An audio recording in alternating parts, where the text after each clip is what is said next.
कुटुंबानंतर आता करमाळ्यामधल्या फॉर्च्युनर गाडीची सोशल मीडियात चर्चा सुरू झाली आहे। तुल खुपसे नावाच्या व्यक्तीनं त्याच्या गाडीवर खास संदेश लिहिलाय। ही गाडी रोखीत विकत घेतल्याचं त्यांनी या गाडीवर लिहिलेलं आहे। ही गाडी आपण रोखीमध्ये घेतली असं त्यांनी त्याच्या स्वतःच्या गाडीवर लिहून घेतलंय।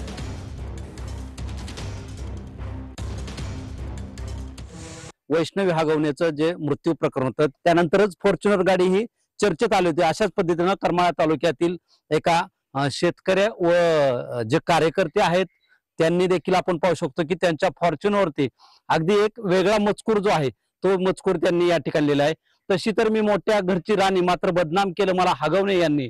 मी फॉर्च्युनर माझा रुबाबच वेगळा, हगवणे कुटुंबामुळे नाव ठेवू लागले गाव सगळा।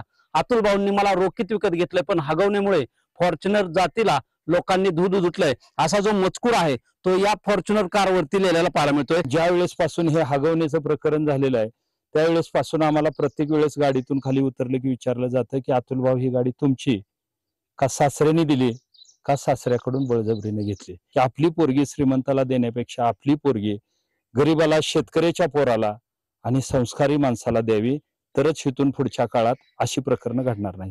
अतुल कुमार मोठे, TV9 मराठी, करमाळा।